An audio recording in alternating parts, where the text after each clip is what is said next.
Jackie Boy me dit, comment expliquer que l'OM laisse partir Guendouzi alors que son côté batailleur et sa grinta feraient du bien à Marseille. Jackie, c'est bien plus que son côté batailleur et que sa grinta. Je pense que dans le 4-4-2 de Marcelinho, faire partir Guendouzi est un véritable désastre parce que c'est un joueur qui pouvait amener de l'impact et un jeu vers l'avant que Rongier n'a pas du tout et que Vertou n'a pas assez. Et je pense que dans le nul concédé par l'OM à Nantes, la prestation de Rongier et Vertou est un vrai problème parce que quand t'es que deux au milieu, t'as une importance évidemment à la récup, mais aussi à la création. La création, elle était extrêmement déficiente. Donc je pense que le départ de Guendouzi, comme le départ de Kolasinac, comme le non-accord trouvé avec Alexis Sanchez, ce sont des décisions qui plombent l'OM. Franck van der Zolimen me dit, une question simple, comment choisis-tu tes questions?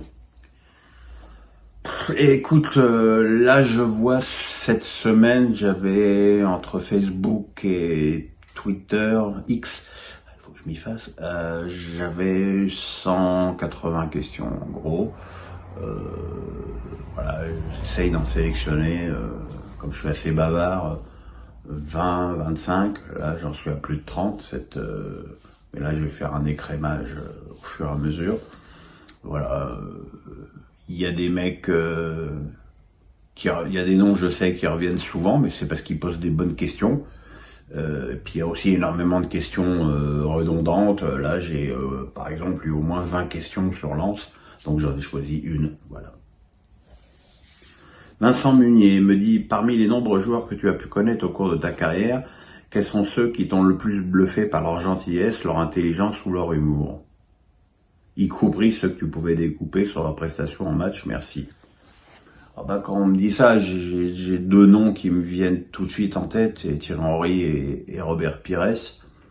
D'abord parce que quand j'étais journaliste à l'équipe, les années où j'ai suivi Arsenal étaient les meilleures années de ma carrière. Vraiment, d'abord passer 10 jours à Londres, dans un hôtel magnifique, parce que j'avais les prix. Si vous voulez regarder sur internet le Langham, vous verrez, c'est un hôtel du niveau du Georges V à Paris, et j'avais les prix défiant toute concurrence. Donc c'était déjà un bonheur.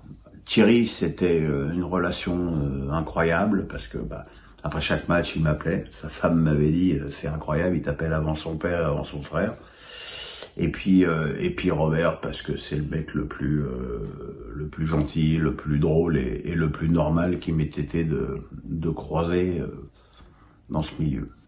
Johan Tunk, après avoir réclamé le 4-4-2 depuis des années à Marseille, maintenant que nous l'avons, on se rend compte que ce système est sûrement dépassé aujourd'hui.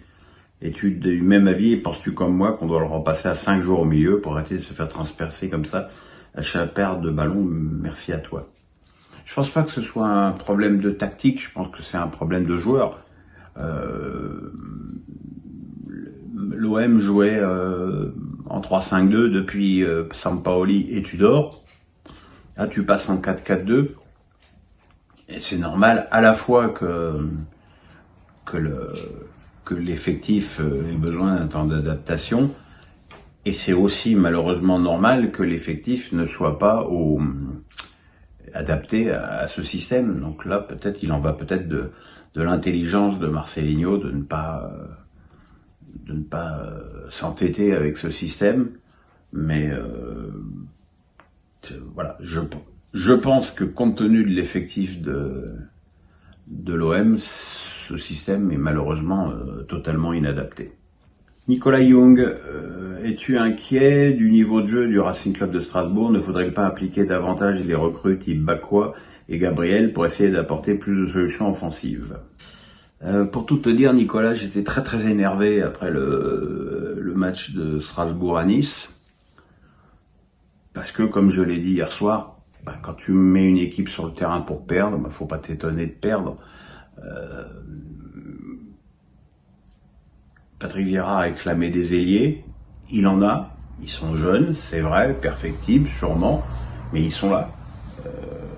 Donc maintenant il faut les utiliser. Je pense que les 2 matchs à l'extérieur, que ce soit Monaco, même s'il faut pondérer cette défaite à Monaco par rapport au niveau du club monégasque, et ce non-match absolu à Nice montre que ce système n'a plus de raison d'être et qu'il faut maintenant passer en 4-3-3. On verra si le prochain match à la Méno contre Montpellier, ce sera le cas. Nicolas me dit, que penses-tu de l'ensemble du mercato du PSG? Le secteur offensif n'est-il pas trop chargé? Moi, s'il y avait eu un milieu de plus, mais bon, pour ça, il aurait fallu que Four-Solaire ou Olivier Ruiz quitte le club. J'aurais préféré qu'il y ait un milieu de plus costaud dans l'entrejeu.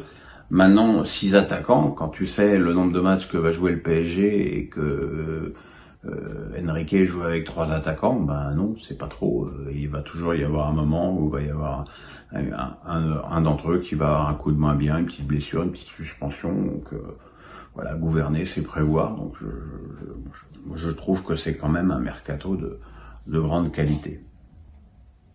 Surtout que pour une fois, le PSG a très bien vendu aussi.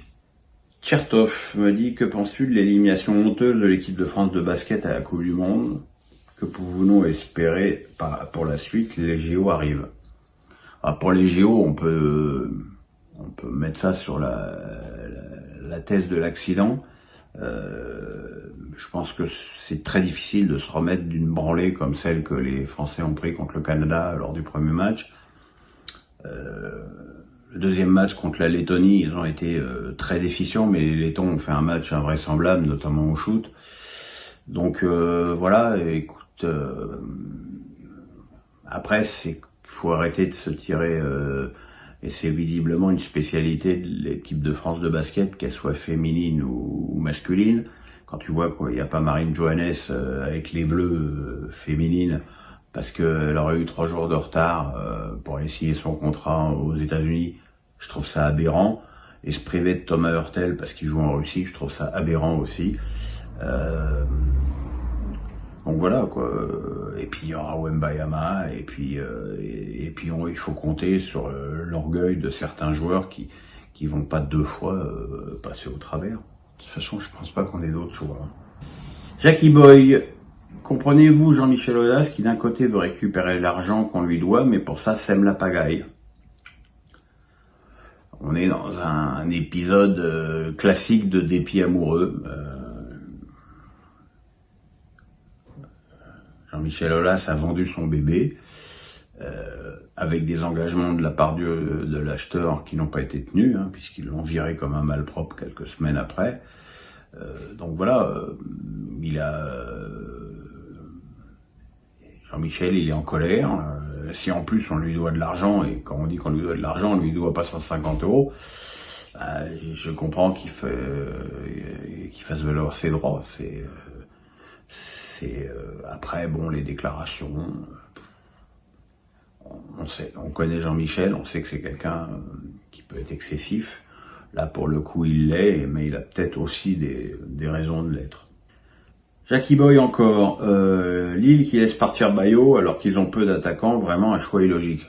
Bah oui, complètement. J'ai vu la séance de chouine de l'entraîneur de Fonseca. Bah j'ai qu'un avant-centre. Bah oui, mais t'en avais un autre, mais t'en veux pas. Donc je pense que Bayo comme remplaçant c'était quand même pas si mal, et que le prêter au Havre est pour moi une lourde erreur.